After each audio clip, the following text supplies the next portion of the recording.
Sao? Không phải bóng mò. Muốn thế. Ano mo siya? Mà. Cái chỉ sáng một cái chú thế nó một nữa mò.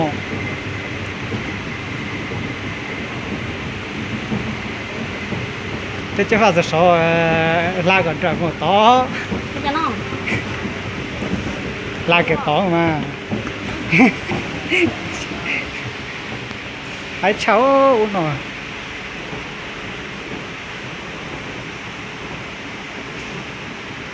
Cái máy thằng đây chịu mua đó nè. Cái khử nó mình đâu được tí nữa lại có bố tổ nó đâu chập lại. Mang ổ đê thế nào nhỉ? Mang vấn đề.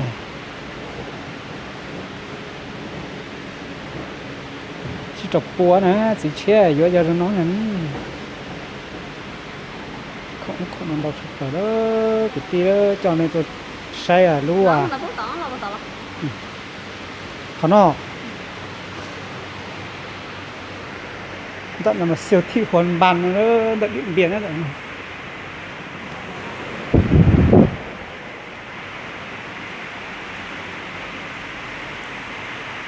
Đâu bị tiêu yếu rồi.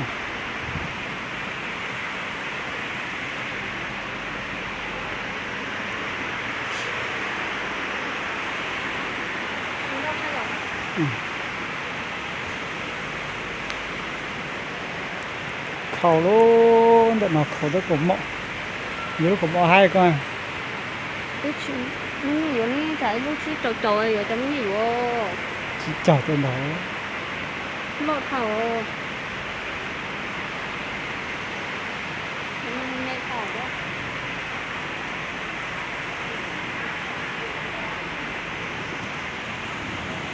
Mình có chỗ khẩu.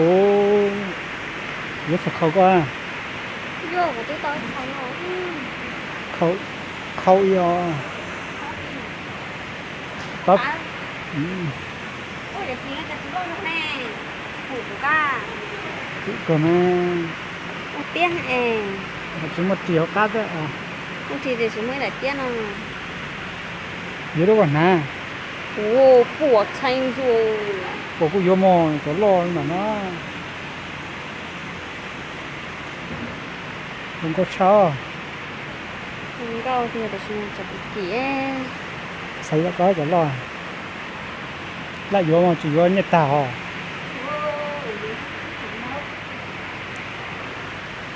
Nó ngắm mồi một thét ha. Ngao một phần là hấu. Ồ, tránh một cái kiểu mà mình có được kìa. Cái cô vô cho thể này nè. Sao hỏi chỉ ta vai cái gì này nè.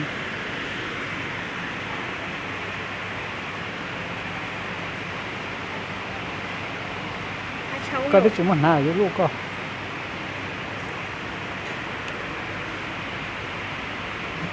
Phải chẳng là gáo không? Chẳng à. Chị vô, chú mình nhá. Chỉ vô mấy nhà sĩ tái. Thở tư thế tôi giòn nó đó.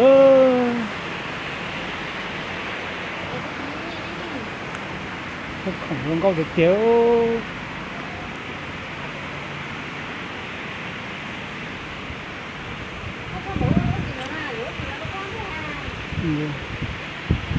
Ô chó tuần đó rồi ưu chứ rồi cũ trên đàn đi.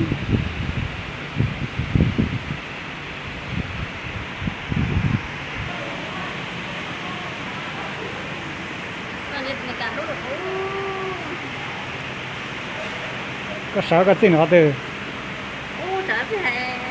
thất chứa.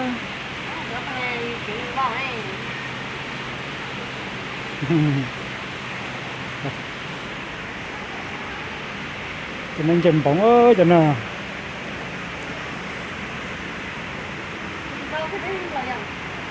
Đèo đây tôi vẫn lo đèo đi cho nó ta.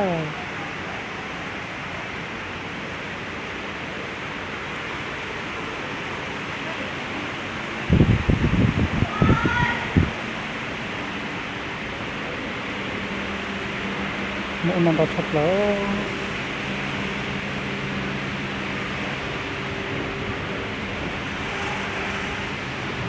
Ok.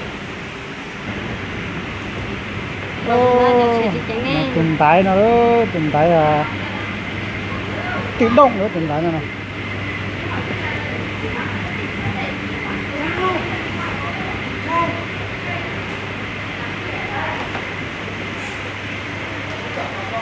Phải sao á? Gà là thấy nhẹ nó đấy, gà này. Đó, gà này.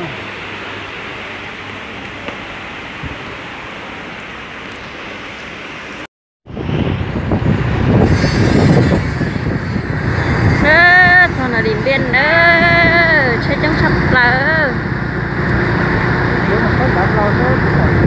cái từ sò điểm biên nó nên chỉ sợ nói chơi một tuần trả tám lâu đó, cũng là một trò tỏ tám lâu cho nó sai đó.